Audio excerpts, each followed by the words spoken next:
FDA করাটা কতটা সহজ এবং বাংলাদেশ সরকার আসলে কতটা উদ্যোগী? আপনাদের বিভিন্ন ফোরামে আপনারা বিভিন্নভাবে আপনারা গবেষণা করেন, বিভিন্নভাবে দেখেন বিষয়গুলোকে, নানানভাবে দেখেন।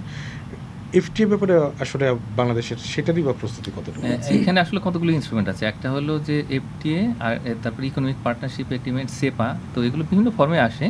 কিন্তু মূল বিষয়টা হচ্ছে যে আমাদের ডিউটি ফ্রি অ্যাক্সেস ওইটাই আমরা চাই বা রিসিপ্রোকালি দেবো আমরা। তো সেক্ষেত্রে জাপানের সাথে আমরা এটা করে ফেলেছি। এখন ইউরোপিয়ান ইউনিয়নের সাথে করার নাকি প্রক্রিয়া শুরু করেছে বাণিজ্য মন্ত্রণালয়। কিন্তু এর মধ্যে তো সহজ না। না অনেক তারা ইন্টারেস্টেড কিনা সেটা দেখতে হবে। তারা কিন্তু ইন্টারেস্টেড ছিল আজ থেকে 5-6 বছর আগে। কিন্তু এখন আদৌ তাদের অবস্থাটা সেই সময়টা তারাক দিয়ে তো বোধহয় ভিয়েতনাম করে ফেলেছে। হ্যাঁ, তারা করেছে এবং তারা ভিয়েতনাম খুবই স্মার্ট, তারা অনেক দেশের সাথে করেছে এটা। তো ভারতও কিন্তু বেশ অনেকটা এগিয়ে গেছে। এবং কানাডা এখন কয়দিন আগে তাদের মানে রেষারেষি যে অবস্থা ছিল সেইখান থেকে এখন মরিয়া হয়ে এখন কানাডা চাচ্ছে ভারতের সাথে এফটিএ করতে।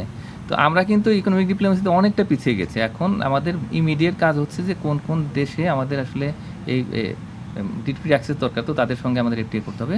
যদি এইটাই তো হচ্ছে সবচেয়ে বড় প্রস্তুতি হবে। এটা প্রস্তুতি বড় এবং এর পাশাপাশি আমাদের যে এই পুরো ব্যাকওয়ার্ডে মানে আমাদের যে ইন্ডাস্ট্রি লেভেলে ক্যাপাসিটি ডেভেলপমেন্ট দরকার এবং সেখানে প্রোডাক্টিভিটি একটা বড় কাজ এবং একই সঙ্গে যে এই মেশিন এবং পুরো এনভায়রনমেন্ট সেগুলো একটা ভালো করা, এটা একটা মানে আমাদের পাকে এতে ইউনিট কস্টটা কমাতে হবে, এটা মাস্ট। এবং একই সঙ্গে আমাদের আসলে এই মার্কেট অ্যাক্সেসের ক্ষেত্রে এই ধরনের ইনস্ট্রুমেন্টগুলো দরকার।